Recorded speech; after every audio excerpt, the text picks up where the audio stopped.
겨울바람이 칼날처럼 매섭게 몰아치던 어느 날 밤, 서울 변두리의 낡은 빌라 안에서는 어린아이의 처절한 울음소리가 새어나오고 있었습니다.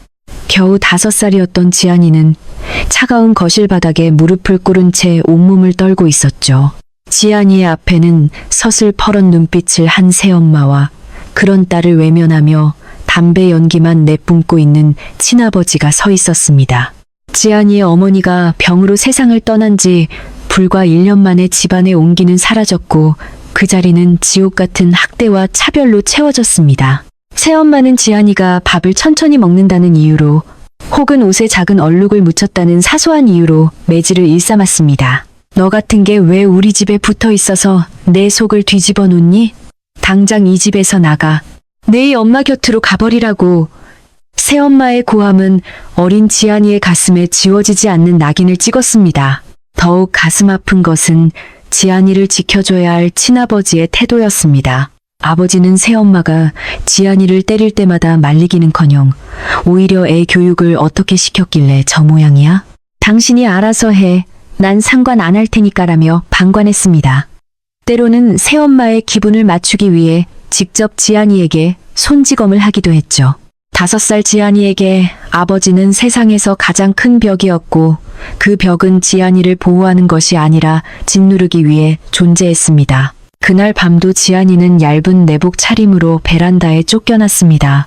영하의 추위 속에서 지안이는 작고 마른 손으로 자신의 몸을 감싸 안으며 생각했습니다.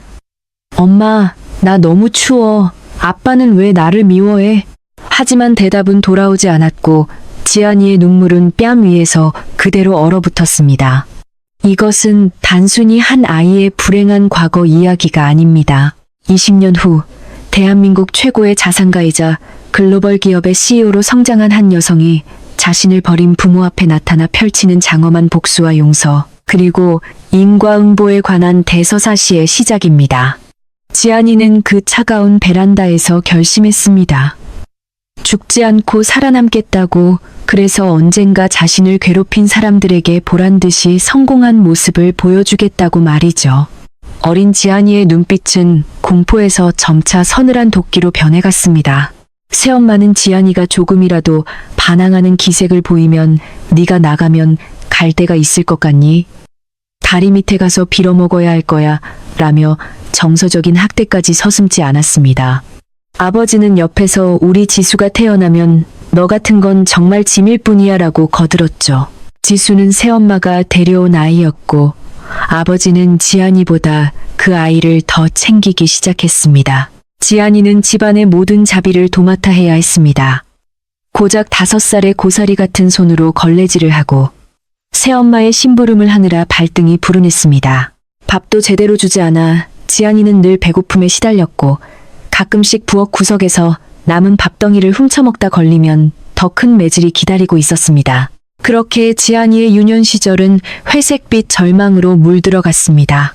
학교에 갈 나이가 되었을 때도 지안이는 낡고 해진 옷만 입어야 했고 친구들에게 따돌림을 당할 때조차 집에서는 위로받지 못했습니다. 새엄마는 지안이에게 공부할 생각 마라.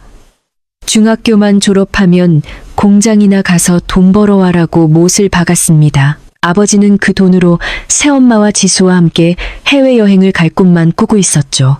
지안이는 철저히 소외되었고 그 집안에서 유령 같은 존재가 되어갔습니다. 하지만 지안이는 포기하지 않았습니다. 밤마다 몰래 책을 읽으며 세상으로 나갈 준비를 했습니다. 그 쓰라린 20년의 세월이 흐른 뒤 운명은 누구도 예상치 못한 방향으로 흘러가기 시작합니다. 과연 지안이는 어떻게 이 지옥 같은 현실을 탈출하여 최고의 자리까지 오를 수 있었을까요? 그리고 그녀를 버린 부모는 어떤 최후를 맞이하게 될까요? 지안이의 10대 시절은 매일이 생존을 위한 사투였습니다.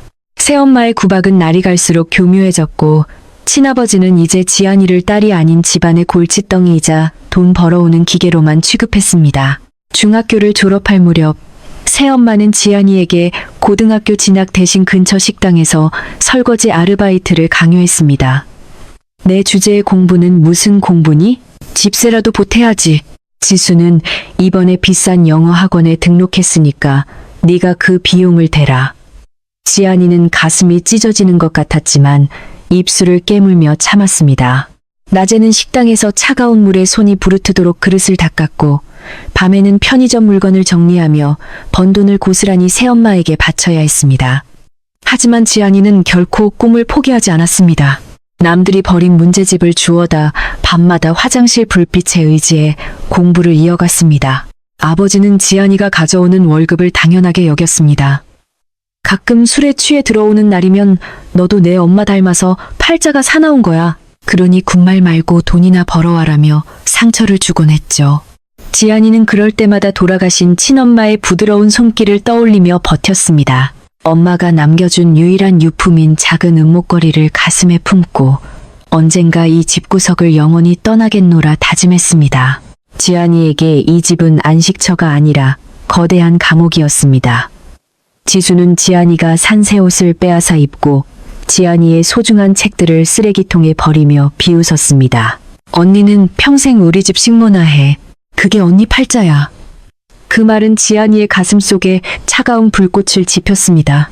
19살이 되던 해, 지안이는 몰래 준비했던 검정고시 합격 통지서를 받았습니다. 그리고 운 좋게도 장학생으로 명문대에 합격했다는 소식까지 들려왔죠. 하지만 기쁨도 잠시, 이 사실을 알게 된 새엄마는 지안이의 합격 통지서를 갈기갈기 찢어버렸습니다. 어디 건방지게 대학이야?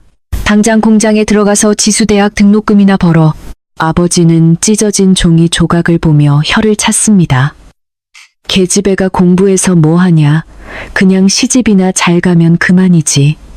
지안이는 그 순간 깨달았습니다. 이곳에 더 이상 자신의 미래는 없다는 것을요. 그녀는 그날 밤 짐가방 하나 없이 오직 엄마의 목걸이와 그동안 몰래 모아둔 푼돈 몇 푼만을 챙겨 집을 나왔습니다. 비바람이 몰아치는 밤이었지만 지안이의 발걸음은 가벼웠습니다. 뒤를 돌아보지 않았습니다. 자신을 학대하던 새엄마의 얼굴도 방관하던 아버지의 차가운 눈빛도 모두 어둠 속에 묻어버렸습니다. 서울역 대합실에서 뜬 눈으로 밤을 지새우며 지안이는 하늘에 대고 맹세했습니다. 다시는 울지 않겠다. 반드시 성공해서 저들이 내 발밑에서 무릎 꿇게 만들겠다. 지안이는 대학 진학을 포기하고 바로 돈을 벌기 시작했습니다. 식당 서빙부터 신문 배달, 전단지 돌리기까지 가리지 않고 일했습니다. 몸은 부서질 듯 힘들었지만 누구의 눈치도 보지 않고 자신이 번 돈으로 빵 하나를 사 먹을 수 있다는 사실이 눈물겹게 행복했습니다. 그녀의 성실함은 곧 빛을 발했습니다. 우연히 일을 도와주던 작은 무역회사의 사장님이 지안이의 명석함과 끈기를 눈여겨보게 된 것입니다. 사장님은 지안이에게 사무직 일을 제안했고 지안이는 그 기회를 놓치지 않았습니다. 낮에는 회사 일을 배우고 밤에는 외국어 공부와 경제 공부에 매진했습니다. 지안이는 스펀지처럼 모든 지식을 빨아들였습니다. 그녀의 머릿속에는 오직 성공이라는 단어뿐이었습니다. 지안이는 점점 비즈니스의 생리를 익혀나갔고 남다른 통찰력으로 회사의 큰 계약들을 성사시키며 초고속 승진을 거듭했습니다. 하지만 성공으로 가는 길이 순탄치만은 않았습니다. 과거의 상처는 불쑥불쑥 지안이를 괴롭혔습니다. 밤마다 악몽을 꾸었고 누군가 자신을 비난하는 환청에 시달리기도 했습니다. 그러나 지안이는 그 고통조차 동력으로 삼았습니다. 내가 약해지면 그들이 이기는 것이다. 그녀는 스스로를 더욱 채찍질했습니다. 20대 초반의 나이에 이미 업계에서 이름을 알리기 시작한 지안이는 자신만의 브랜드를 런칭하기로 결심합니다. 그녀의 감각과 지독한 노력은 시장의 흐름을 정확히 꿰뚫었고 사업은 폭발적인 성장을 기록하게 됩니다. 한때 길거리에서 비를 맞던 소녀는 이제 고급 승용차를 타고 서울의 야경을 내려다보는 위치에 서게 된 것입니다. 한편 지안이가 떠난 후 집안은 점점 몰락하고 있었습니다. 지수는 사치와 방탕한 생활로 부모가 벌어온 돈을 모두 탕진했고 아버지는 사업 실패로 큰 빚을 졌습니다. 새엄마는 여전히 남탓만 하며 아버지와 매일같이 싸웠습니다. 그들은 자신들이 괴롭혔던 지안이가 어디서 무엇을 하는지 전혀 알지 못했습니다. 그저 그년 집 나가서 고생 꽤나 하고 있겠지라며 비웃을 뿐이었죠. 하지만 운명의 수레바퀴는 이미 돌아가고 있었습니다. 지안이는 이제 서지안이라는 이름 대신 글로벌 투자그룹의 전설적인 CEO로서 그들 앞에 나타날 준비를 마쳤습니다. 20년 전의 빚을 청산할 시간이 다가오고 있었던 것입니다. 지안이는 이제 30살의 나이에 대한민국을 넘어 아시아 전체가 주목하는 젊은 거물이 되어 있었습니다. 그녀가 이끄는 제2글로벌은 단순한 투자회사를 넘어 IT와 유통, 건설까지 아우르는 거대 제국으로 성장했죠. 지안이는 매일 아침 한강이 내려다 보이는 초호화 펜트하우스에서 눈을 뜨며 과거의 가난과 고통을 씻어냈습니다. 그녀의 곁에는 수십 명의 수행원이 따랐고 그녀의 말 한마디에 주식시장이 요동쳤습니다. 하지만 화려한 겉모습 뒤에 지안이의 심장은 여전히 차가운 얼음장 같았습니다. 그녀는 매년 자신의 생일이 되면 화려한 파티 대신 예전에 살던 그 낡은 동네를 찾아가 멀리서 지켜보곤 했습니다. 그곳에는 자신을 버린 아버지와 새엄마가 여전히 탐욕과 원망 속에서 살아가고 있었죠. 지안이는 복수를 서두르지 않았습니다. 가장 높은 곳에서 그들을 내려다보며 그들이 스스로 무너질 때를 기다리고 있었습니다. 한편 지안이의 친아버지와 새엄마는 비참한 지경에 이르러 있었습니다. 아버지는 보증을 잘못 서는 바람에 집을 날렸고 새엄마는 도박에 빠져 남은 재산마저 탕진했습니다.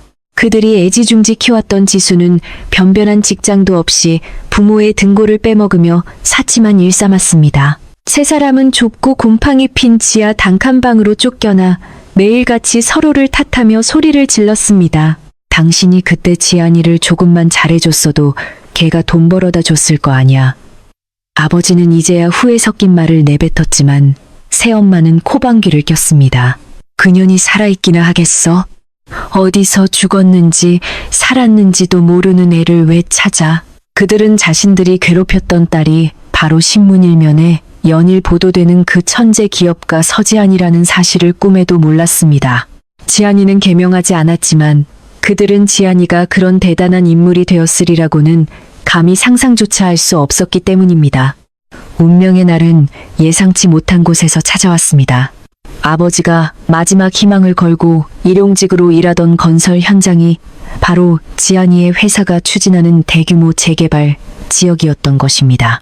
아버지는 공사 현장에서 자재를 나르다 허리를 다쳤고 치료비조차 없어 길거리에 나앉을 위기에 처했습니다. 새엄마는 돈을 구하기 위해 백방으로 뛰어다녔지만 빌린 돈을 갚지 않아 이미 신용불량자가 된 상태였습니다.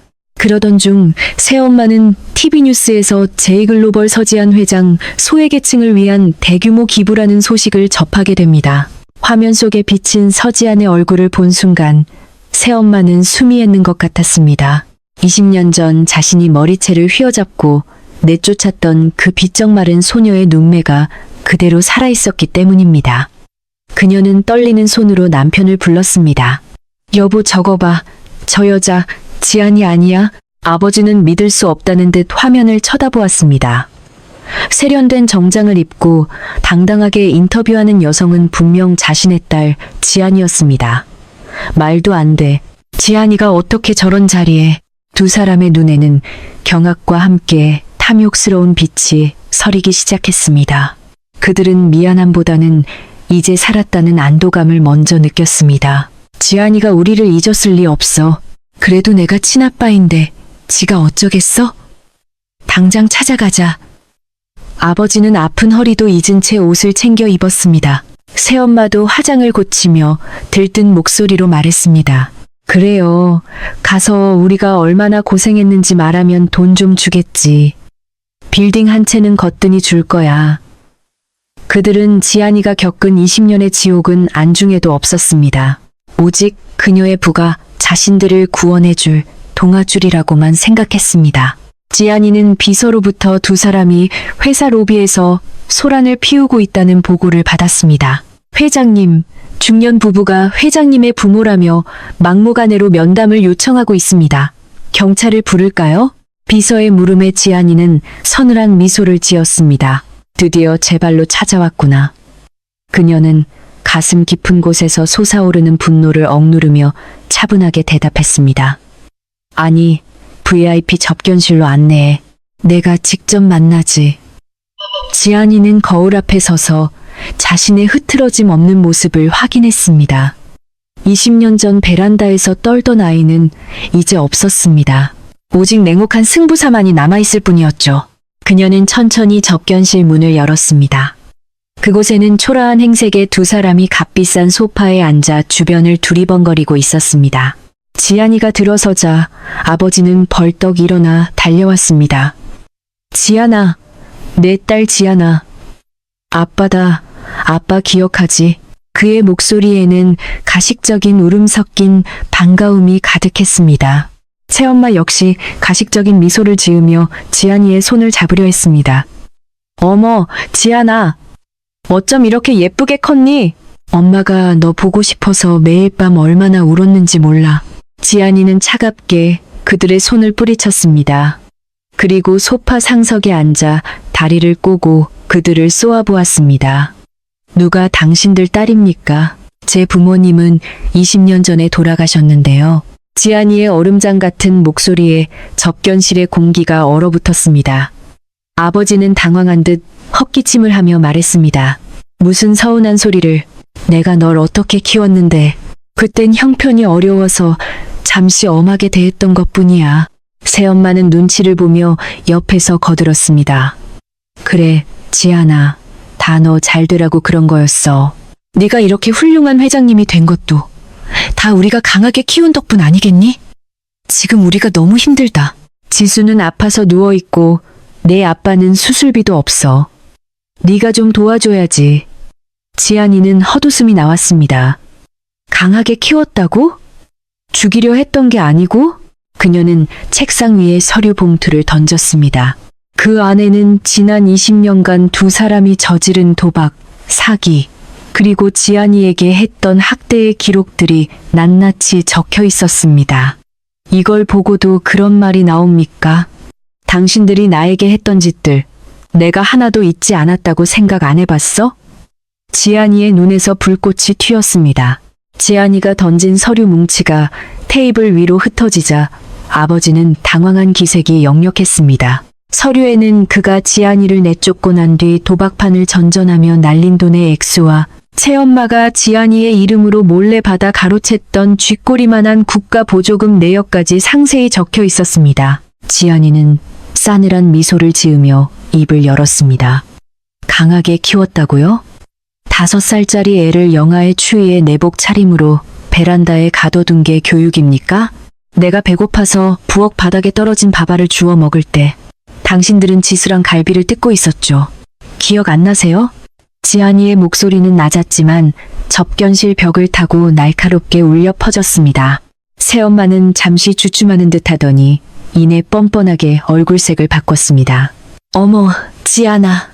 사람이 살다 보면 그럴 수도 있지. 지나간 일 가지고 왜 그러니? 이제 너는 이렇게 큰 부자가 됐고 우리는 길거리에 나앉게 생겼는데 천륜이라는 게 있잖니. 네가 우리를 모른 척하면 사람들이 너를 뭐라고 하겠어? 회장님 체면도 생각해야지. 새엄마는 오히려 지안이의 사회적 지위를 이용해 협박조로 나왔습니다. 옆에 있던 아버지는 한술 더 떠서 무릎을 꿇는 시랩을 하며 눈물을 쥐어짰습니다. 지안아, 아빠가 죽을 죄를 지었다. 하지만 아빠가 지금 허리가 끊어질 것 같아 수술비가 급해. 딱 10억만. 아니, 5억만 빌려주면 다 갚으마. 네가 내 딸인데 그 정도는 해줄 수 있잖아?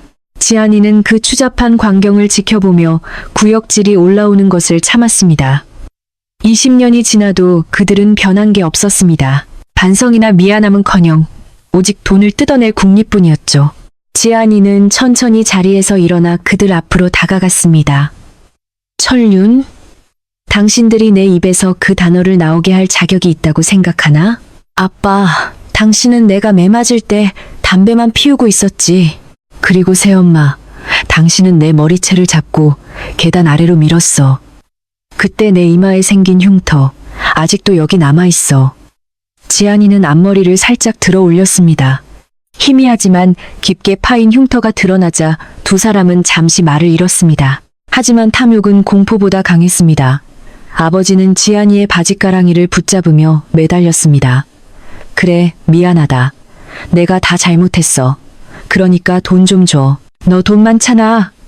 이 회사가 다 네 거라며. 우리한테 조금만 떼어줘도 너한테는 껌값도 안 되잖아. 지안이는 차가운 눈빛으로 아버지를 내려다보며 비서에게 신호를 보냈습니다. 곧이어 건장한 보안 요원들이 들어와 두 사람을 떼어놓았습니다. 끌어내. 다시는 이 근처에 얼씬도 못하게 해. 지안이의 명령에 보안 요원들이 두 사람을 거칠게 잡아 끌었습니다. 야, 이 독한 년아. 네가 그러고도 무사할 줄 알아? 내가 기자들한테 다 알릴 거야. 서지한 회장이지 아비를 길거리에 내팽개쳤다고. 새엄마가 복도 끝에서 악을 쓰며 소리쳤습니다. 아버지는 발버둥을 치며 욕설을 내뱉었습니다. 지안이는 그들의 소리가 사라질 때까지 가만히 서 있었습니다. 심장이 터질 듯이 뛰었지만 눈물은 나오지 않았습니다. 이제 겨우 서막이 올랐을 뿐이었으니까요. 지안이는 비서에게 나지막이 지시했습니다. 그들이 지금 살고 있는 집, 그리고 그들이 진 빚의 채권자들을 전부 조사해. 하나도 빠짐없이. 지안이는 단순히 그들을 쫓아내는 것으로 만족할 생각이 없었습니다. 그녀는 그들이 가장 중요하게 여기는 돈으로 그들을 파멸시킬 계획을 세웠습니다. 지안이는 그들이 살고 있는 지하방 건물의 주인을 찾아가 건물을 통째로 매입했습니다. 그리고 합법적인 절차를 밟아 재개발 구역이라는 명목으로 강제 퇴거 명령을 내렸습니다. 또한 아버지가 사채업자들에게 빌린 빚의 채권단까지 매수하여 그들을 압박하기 시작했습니다. 지안이는 그들이 20년 전 자신에게 했던 것처럼 세상 끝으로 내몰리는 기분이 어떤 것인지 똑똑히 알게 해주고 싶었습니다. 며칠 뒤 지안이의 아버지는 사채업자들에게 쫓겨 골목길을 도망다니다가 한 통의 전화를 받았습니다. 서 회장님이 마지막 기회를 주겠다고 하십니다. 오늘 밤 12시 예전 살던 집 앞으로 오십시오. 아버지는 지안이가 마음을 돌린 줄 알고 쾌재를 불렀습니다. 역시 내 딸이야. 결국은 돈을 주려나 보군. 그는 새엄마와 지수까지 데리고 들뜬 마음으로 예전의 낡은 빌라 앞으로 향했습니다. 하지만 그곳에서 기다리고 있는 것은 돈 가방이 아니라 차가운 공기와 함께 서 있는 지안이의 서늘한 그림자뿐이었습니다. 그 낡은 빌라는 지안이가 쫓겨났던 바로 그 장소였습니다.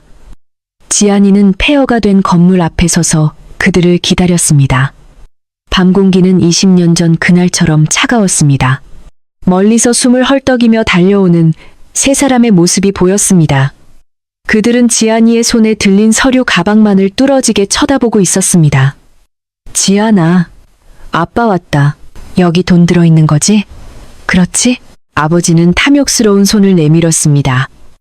지안이는 가방을 천천히 열었습니다. 하지만 그 안에서 나온 것은 현금 다발이 아니라 빛바랜 사진 한 장과 녹음기였습니다.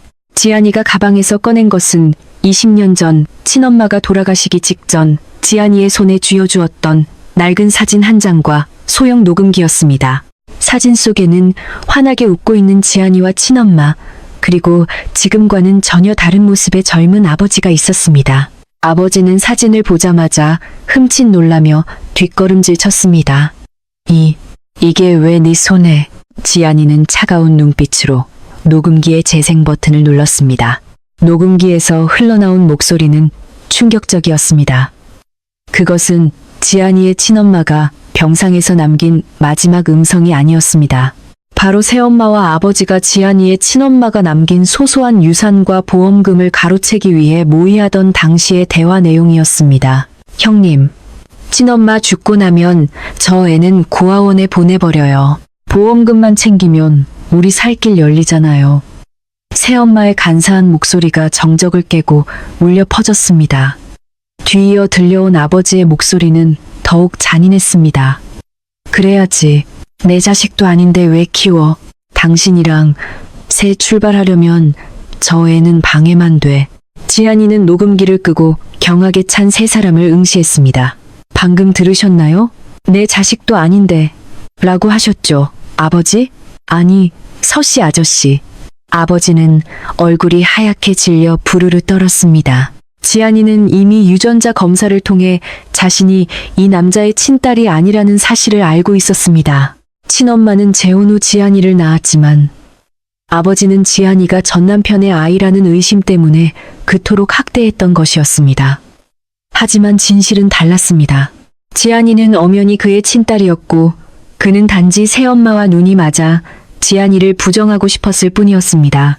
당신들은 돈 때문에 한 아이의 인생을 짓밟았고 친엄마가 남긴 마지막 치료비까지 빼앗아 도박으로 날렸어. 지안이의 목소리는 분노로 떨렸습니다. 새엄마는 이판사판이라는 듯 소리를 질렀습니다. 그래서 어쩌라고? 이미 지난 일이야. 공소시효도 다 끝났어. 네가 우리한테 복수라도 하겠다는 거냐? 법대로 해. 법대로. 지안이는 비웃음을 흘렸습니다. 법? 아니요. 법은 너무 관대하죠. 저는 당신들이 가장 소중하게 생각하는 방식으로 갚아줄 겁니다. 지안이는 가방에서 또 다른 서류를 꺼냈습니다. 그것은 그들이 빌린 사채의 양도 증서였습니다. 이 사채 제가 다 샀습니다. 이제 당신들의 채권자는 저예요. 그리고 당신들이 살고 있는 그 단칸방 내일 철거될 예정입니다. 아, 지수 씨? 지안이는 옆에서 벌벌 떨고 있는 지수를 바라봤습니다. 지수 씨가 취업하려고 했던 그 회사, 제 계열사인 거 모르셨나 봐요. 이미 블랙리스트에 올랐으니 대한민국 어디에서도 정규직으로 일하긴 힘들 겁니다. 지수의 얼굴이 절망으로 일그러졌습니다. 언니, 잘못했어. 나는 그때 어렸잖아. 엄마가 시키는 대로 한 것뿐이야. 지수는 지안이의 무릎 아래 엎드려 빌기 시작했습니다. 하지만 지안이는 차갑게 발을 뺐습니다. 너도 그때 5살인 나를 발로 찼었지. 내가 먹던 밥그릇을 엎어버리면서 말이야. 기억 안 나니? 지안이의 단호함에 지수는 할 말을 잃었습니다. 아버지는 분노와 공포가 섞인 눈으로 지안이를 노려봤습니다. 내가 감히 애비를 길바닥에 나앉게 해? 이 천하의 불효녀 같은 년, 그는 지안이에게 달려들려 했지만 어둠 속에서 대기하고 있던 수행원들이 순식간에 그를 제압했습니다. 지안이는 무너져 내린 아버지의 눈을 똑바로 쳐다보며 말했습니다. 20년 전 이 자리에서 내가 당신들에게 빌었던 말을 기억하세요? 제발 버리지 마세요. 아빠라고 울며 매달렸던 그 아이의 목소리를요. 이제 그 말을 당신들이 하게 될 겁니다. 지안이는 뒤도 돌아보지 않고 고급 승용차에 올라탔습니다. 차창 너머로 울부짖는 세 사람의 모습이 점점 멀어졌습니다. 하지만 지안이의 가슴 한구석은 여전히 시렸습니다. 복수가 시작되었음에도 불구하고 어린 날의 지안이가 흘렸던 눈물은 닦이지 않은 것 같았습니다. 그녀는 차 안에서 비서에게 전화를 걸었습니다. 다음 단계 진행하세요. 그들이 가진 마지막 한 푼까지 합법적으로 전부 압류하세요. 단 죽지는 않게 하세요. 평생 가난 속에서 서로를 원망하며 살게 만드는 게 내 목적이니까요. 그날 밤 아버지는 사채업자들에게 끌려갔고 새엄마와 지수는 짐도 챙기지 못한 채 거리에 버려졌습니다. 그들에게 남은 것은 서로에 대한 지독한 혐오와 앞으로 갚아야 할 천문학적인 빚뿐이었습니다. 지안이는 창밖의 서울 야경을 보며 차갑게 읊조렸습니다. 이게 당신들이 지불해야 할 20년치 이자예요. 지안이의 차가운 명령이 떨어진 후 아버지와 새엄마 그리고 지수의 삶은 그야말로 나락으로 떨어졌습니다. 지안이는 단순히 그들을 가난하게 만드는 것에 그치지 않았습니다. 그녀는 그들이 서로를 갉아먹게 만들었습니다. 지안이는 비서를 통해 새엄마에게 은밀한 제안을 건넸습니다. 남편의 사채 빚을 대신 갚아줄 테니 남편의 도박벽과 학대 사실을 증언하고 이혼 소송을 제기하라는 조건이었죠. 돈 앞에서는 천륜도 사랑도 없던 새엄마는 망설임 없이 그 제안을 덥석 물었습니다. 새엄마는 그동안 숨겨왔던 아버지의 폭력성과 무능함을 낱낱이 폭로하며 소송을 걸었습니다. 아버지는 유치장 안에서 배신감에 몸을 떨었습니다. 네가 감히 나를 배신해? 우리가 지안이 돈을 같이 나눠 갖기로 했잖아. 아버지는 창살을 붙잡고 울부짖었지만 새엄마는 차가운 눈빛으로 응수했습니다. 당신이랑 있으면 평생 거지 꼴못 면해. 지안이가 나한테는 기회를 줬어. 하지만 이것은 지안이가 파남정이었습니다. 새엄마가 아버지를 버리고 얻은 그 기회라는 것은 결국 더 큰 빚의 구렁텅이로 들어가는 입구였을 뿐입니다. 지안이는 새엄마에게 준 돈을 교묘하게 설계된 유령 회사의 투자금으로 다시 회수했습니다. 새엄마는 자신이 큰 돈을 벌 줄 알고 전 재산을 쏟아부었지만 하루아침에 그 회사는 공중분해되었습니다. 이제 새엄마에게 남은 것은 아버지를 배신했다는 낙인과 길거리에 나앉게 된 비참한 현실뿐이었습니다. 지안이는 이 모든 과정을 보고받으며 집무실에서 와인잔을 기울였습니다. 서로를 믿지 못하는 자들의 결말은 항상 이렇지. 그녀의 목소리에는 승리감보다는 깊은 허무함이 서려 있었습니다. 한편 지수는 친구들에게 호기롭게 자랑하던 명품 가방과 옷들을 모두 압류당했습니다. 지안이는 지수가 과거에 저질렀던 학교 폭력과 갑질 행적들을 조사하여 인터넷에 터뜨렸습니다. 재벌 회장의 동생이라 사칭하며 다녔던 지수의 거짓말이 들통나자 그녀는 사회적으로 완전히 매장당했습니다. 지수는 편의점 아르바이트조차 구할 수 없는 처지가 되어 매일 밤 지안이의 회사 정문 앞에서 울며 불며 매달렸습니다. 언니, 제발 살려줘! 내가 잘못했어! 언니 구두라도 닦을게. 하지만 지안이는 단 한 번도 창문을 내리지 않았습니다. 아버지는 결국 실형을 선고받고 감옥에 수감되었습니다. 그곳에서 그는 매일같이 지안이의 성공 기사를 접하며 피눈물을 흘렸습니다. 내가 그때 조금만 잘해줬더라면 지금쯤 나는 회장 아버지가 되어 떵떵거리고 살았을 텐데 그의 후회는 진심 어린 반성이 아니라 놓쳐버린 돈과 권력에 대한 탐욕이었습니다. 지안이는 면회 한 번 가지 않았습니다. 대신 그에게 매달 친엄마의 제사상 사진과 함께 당신이 죽인 사람을 기억하라는 짧은 메모만을 보냈습니다. 지안이의 복수는 완벽해 보였습니다. 그녀는 업계에서 얼음 여왕이라 불리며 승승장구했고 그녀의 자산은 기하급수적으로 늘어났습니다. 하지만 복수가 완성되어 갈수록 지안이의 마음 한구석에는 채워지지 않는 구멍이 생겼습니다. 화려한 파티가 끝나고 돌아오는 차 안에서 그녀는 가끔 거울에 비친 자신의 모습이 예전의 새엄마처럼 차갑고 무정해 보일 때마다 소스라치게 놀라곤 했습니다. 나는 그들과 다르다고 수천 번 다짐했지만 증오를 동력으로 살아온 20년은 그녀의 영혼을 황폐하게 만들었습니다. 어느 날 지안이는 수행원도 없이 홀로 어머니의 납골당을 찾았습니다. 그곳에서 그녀는 처음으로 참아왔던 눈물을 터뜨렸습니다. 엄마, 나 이제 다 갚아줬어. 근데 왜 이렇게 마음이 아프지? 왜 하나도 기쁘지 않아? 지안이는 어머니의 사진을 어루만지며 아이처럼 울었습니다. 복수는 달콤할 줄 알았지만 그 끝에 남은 것은 차가운 재뿐이었습니다. 지안이는 깨달았습니다.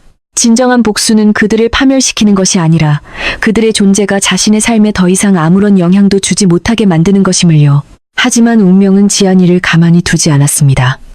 파산한 새엄마가 극단적인 선택을 하려다 실패하고 병원에 실려갔다는 소식이 들려온 것입니다.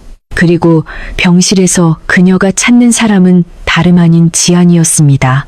비서는 지안이에게 조심스럽게 물었습니다. 회장님 가보시겠습니까? 마지막이 될지도 모른다고 합니다. 지안이는 잠시 눈을 감았습니다. 그녀의 가슴 속에서는 여전히 분노와 연민, 증오와 허무가 뒤섞여 요동치고 있었습니다. 과연 지안이는 그 비극의 고리를 끊어낼 수 있을까요? 지안이는 차가운 빗줄기를 뚫고 새엄마가 입원해 있다는 시립병원으로 향했습니다. 화려한 제이글로벌의 사옥과는 대조적으로 낡고 퀴퀴한 냄새가 나는 복도를 지나며 지안이는 20년 전 자신이 버려졌던 그날의 공포를 다시금 느꼈습니다. 병실 문을 열자 그곳에는 예전에 기세등등하던 모습은 온데간데 없고 뼈만 남은 앙상한 노파가 누워 있었습니다. 새엄마는 지안이를 보자마자 마른 손을 뻗으며 쉰 목소리로 애원했습니다. 지안아, 내가 잘못했다. 제발, 제발 나 좀 살려줘. 지수가 지금 길거리에서 굶고 있어. 지안이는 그 비참한 광경을 무표정하게 내려다보았습니다. 살려달라고요? 제가 5살 때 당신 발길질에 갈비뼈가 부러져 숨도 못 쉬고 있을 때 제가 했던 말 기억 안 나세요? 그때 당신은 웃으면서 죽어버려라고 했죠. 지안이의 목소리는 낮고 서늘했습니다. 새엄마는 눈물을 흘리며 고개를 가로저었습니다. 그땐 내가 미쳤었나 봐. 돈에 눈이 멀어서 제발 너는 부자잖니.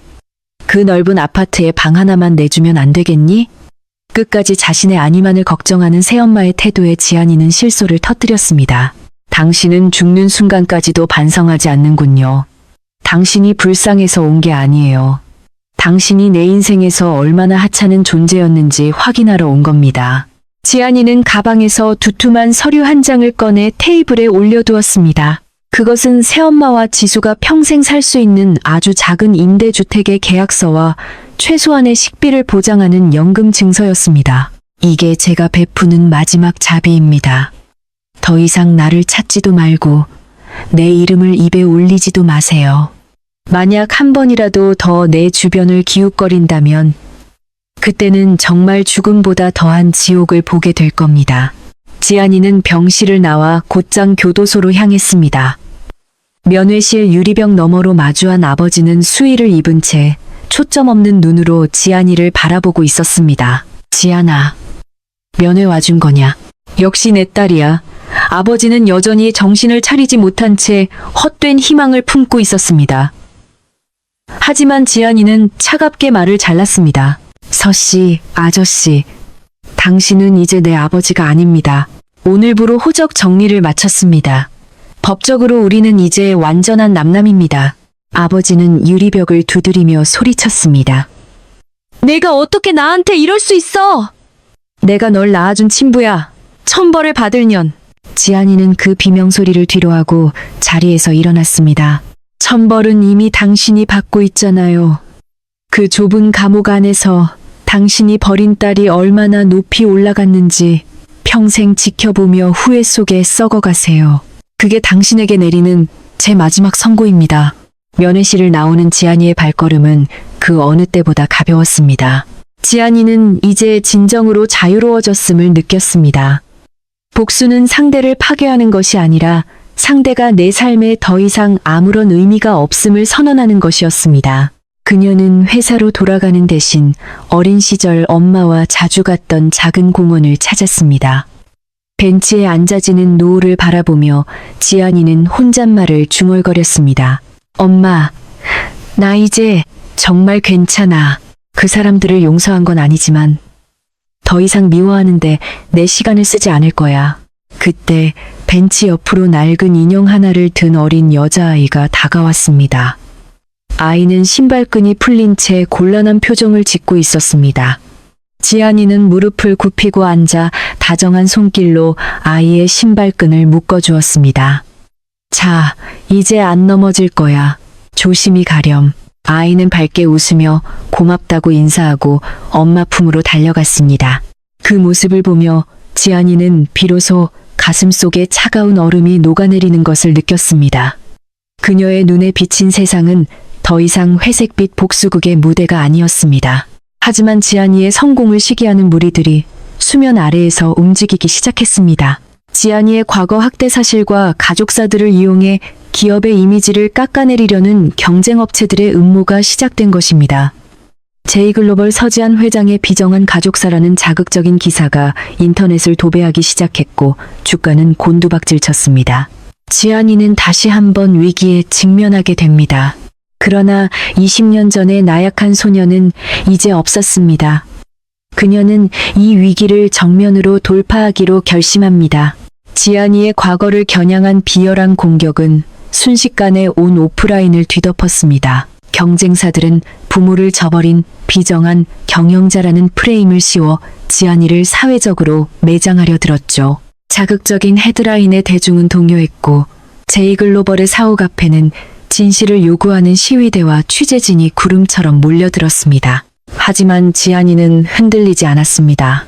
그녀는 오히려 이 위기를 숨겨왔던 진실을 세상에 공표할 기회로 삼았습니다. 지안이는 긴급 기자회견을 자청했습니다. 수백 개의 카메라 플래시가 터지는 가운데 지안이는 단상 위에 서서 정면을 응시했습니다. 그녀의 눈빛에는 당당함과 슬픔이 공존했습니다.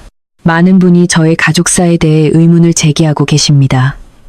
예, 맞습니다. 저는 저를 버린 아버지와 새엄마를 외면했습니다. 하지만 그 이유가 제가 비정해서인지 아니면 그들이 저에게 저지른 죄악 때문인지 오늘 이 자리에서 모든 증거를 공개하겠습니다. 화면에는 지안이가 20년 동안 간직해온 학대의 증거들이 하나둘씩 나타났습니다.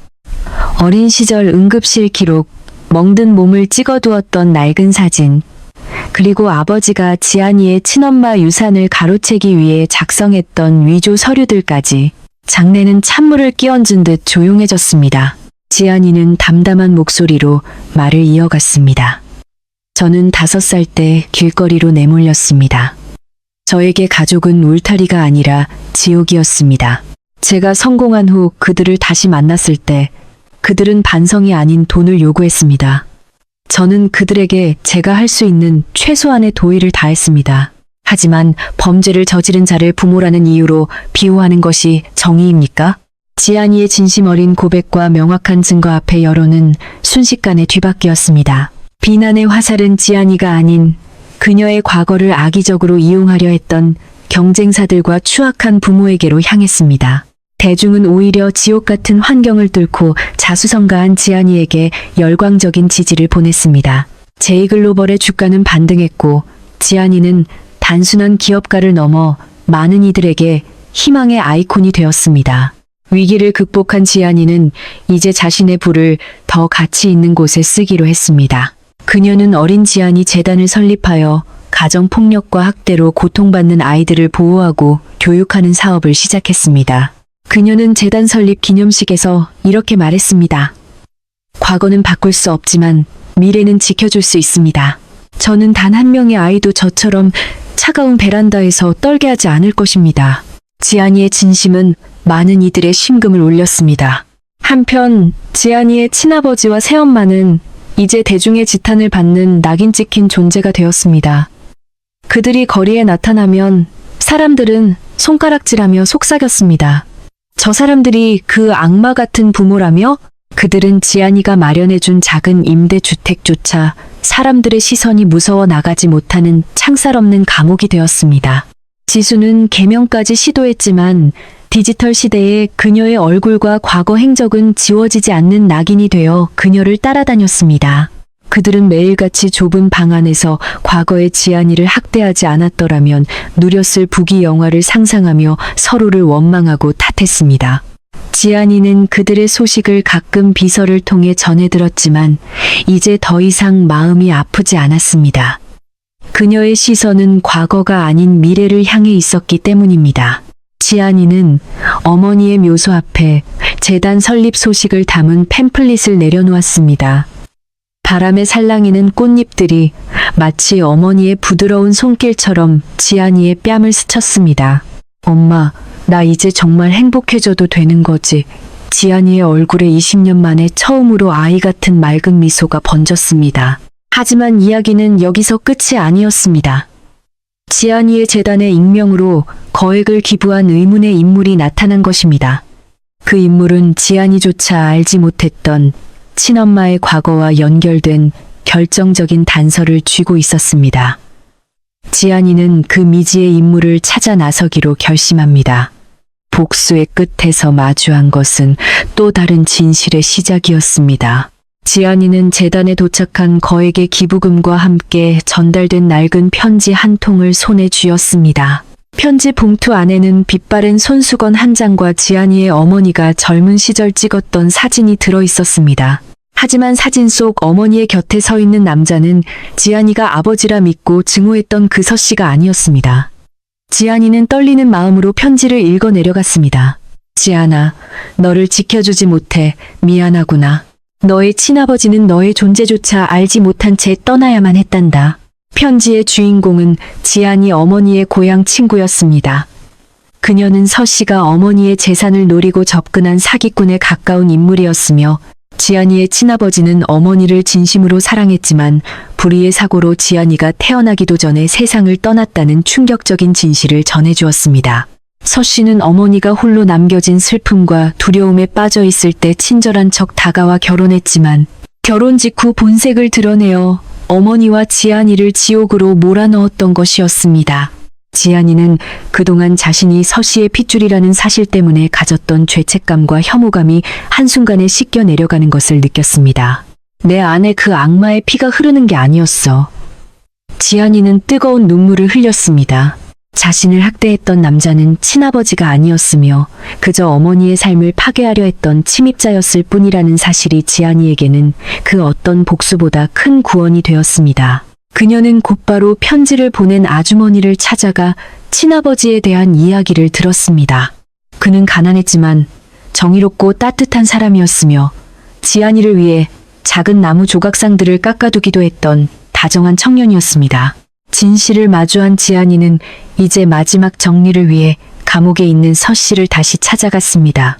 유리병 너머로 보이는 서씨의 초췌한 얼굴에는 여전히 탐욕이 가득했습니다.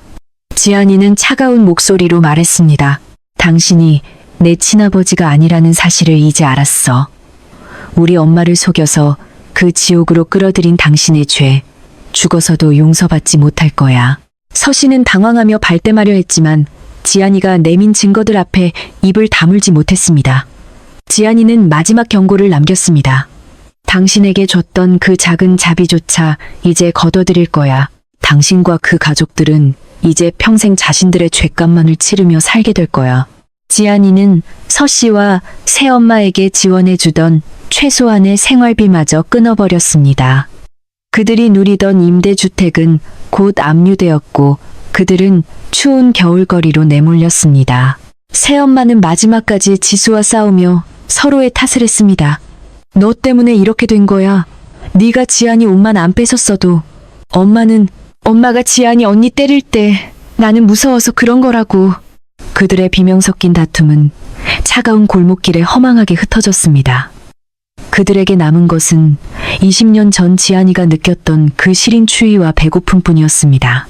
지안이는 이제 진정한 평화를 찾았습니다. 그녀는 친아버지의 묘소를 찾아가 나무 조각상을 내려놓으며 인사했습니다.